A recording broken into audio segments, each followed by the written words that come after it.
And then here's the big question, Peter. Should the Browns start Shedeur Sanders in their second preseason game? If Dillon Gabriel is healthy and ready to play, I think we need to see him.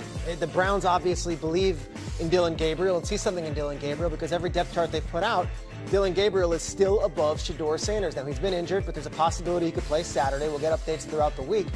But let's see what else is out there that the Browns are seeing that we have not, because I think objectively we all saw Shedeur Sanders, and he looked like he played the role pretty well, and yet he's fourth in the depth chart under Dillon Gabriel. So that preseason game will be against the Eagles, but the Browns and the Eagles are having these joint scrimmages, joint practices this week, and our Sal Palantonio, who was with us earlier, is back with us as he's covering those. We talked about the Eagles earlier. Let's talk about the Browns here. Sal, what are you hearing as you were there with them from the Browns about what we all thought was a very impressive preseason debut for Shedeur?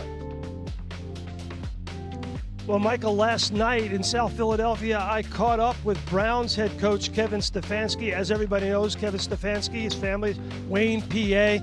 He went to St. Joe's Preps. He went to the University of Pennsylvania. He's a local guy. He took his coaching staff out to dinner at the 9th Street Market. Here's a photo of the coaching staff after dinner. And I think I texted him right in the middle of the cannoli serving at dessert because I texted him, I said, what did you think of Shedeur Sanders in his first preseason performance? And here was his text reply. Let's put it up on the screen. I want people to pay attention to two things that he says here. He did a good job operating, taking what's there, and made some plays with his feet to keep progressing, exclamation points. Two things there, very important, Michael. He did a good job operating. Translation, he looked in control. He did not turn the football over. Keep progressing. If you watch him on the All-22, which I did after the game, he drifted in the pocket a little bit too much. That's going to be natural in his first preseason game.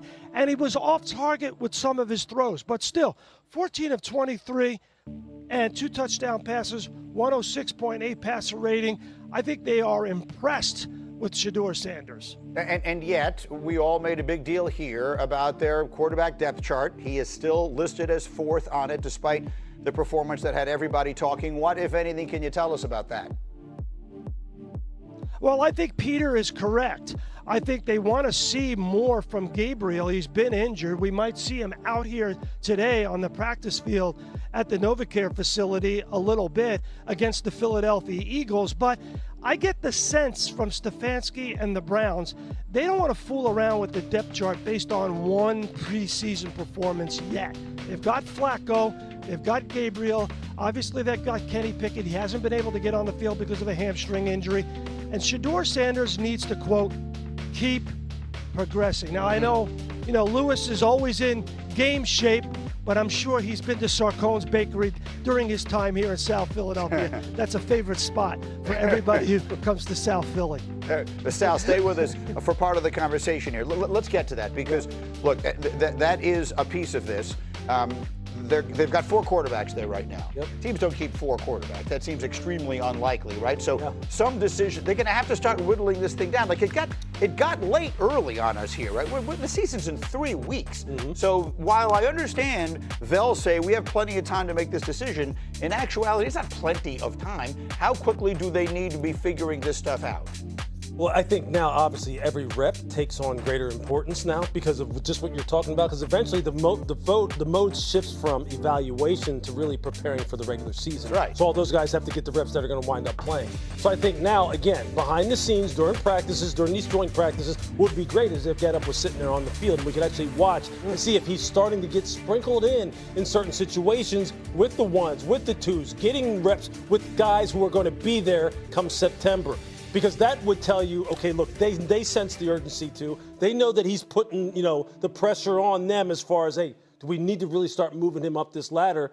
Look, one game, you obviously maybe don't want to make a bunch of sweeping decisions off of one game. It's on their mind. There's no doubt about it. To your point, that's why we have Sal there. He will be seeing all that live, and you'll see his coverage all day long through all the shows here on ESPN. But what can you tell us, Peter, about what they're thinking there? I think we all did flips over Friday night, and justifiably so. He was incredible. He looked great, and he led the team, and the swagger he had and the sideline reaction from both the star players and the backups was everything you'd want to see from a team leader. So we come in over the weekend said, all right, Shedeur, he's in the mix. And yet, to a man, every source I speak to in Cleveland is like, all right, just slow down. Yes, he played well, but slow down. Like, let's not go overboard here, which to me tells me that there is some sort of hurdle or there is some sort of blockade here put in front of him in that QB1 role. And it might be Joe Flacco just being cemented already as a QB1, or it might be they believe Dillon Gabriel is still further along, even though Dillon Gabriel hasn't even been out there practicing because he's been injured. So, to Sal's point, we might see Dillon Gabriel today. Let's see how the reps are split up. And I know everyone rolls their eyes. They also drafted Dillon Gabriel before him. I think that's a key point right there, right? After one preseason game, look, there's a reason why you drafted one guy in the third and one guy in the fifth, because obviously organizationally you thought that this guy presented more upside than the guy you drafted in the fifth round. You think you're just going to throw in the towel after one preseason game? No, you're not going to do that. They have a personal investment in Dillon Gabriel. They haven't been able to see him on the football field yet. They're not going to just move him down the floor all of a sudden now. They're going to give him his shot. And then you hope that in the end, professionalism and the meritocracy does win out, and then if he deserves being moved up, then move him up. But you're right. You're absolutely right, Peter. They haven't seen him yet.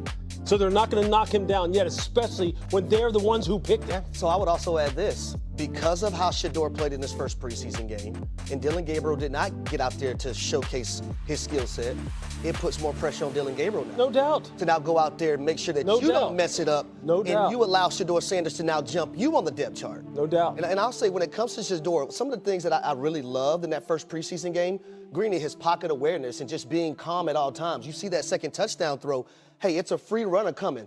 Let me slide in the pocket, allow my running back to come over and pick up this blitz, but then ball placement. Having the ability to here it is right here. Slide on over to the right a little bit. Now, look how that football is low.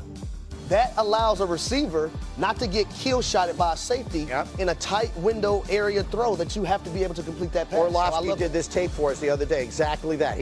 Everything he does on this play, Dan, I'll just recite it as best I can from memory. The way he moved was perfect. How quickly he still got rid of the ball, stayed in position as a thrower with his eyes downfield, and then exactly the ball placement, hips or lower, to give his receiver the chance. Greeny, and loved that play. Because a lot of people knock Shedeur Sanders not being as athletic as Cam Ward or Jackson Dart. Showcasing 3rd and 9.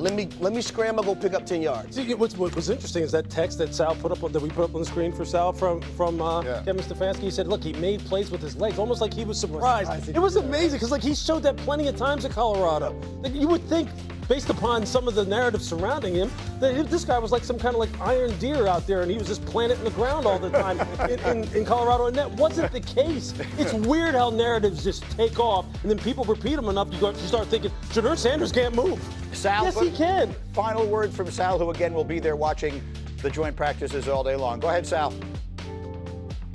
Michael, real quick, to Lewis's point, every day, every rep is important. So what's happening today?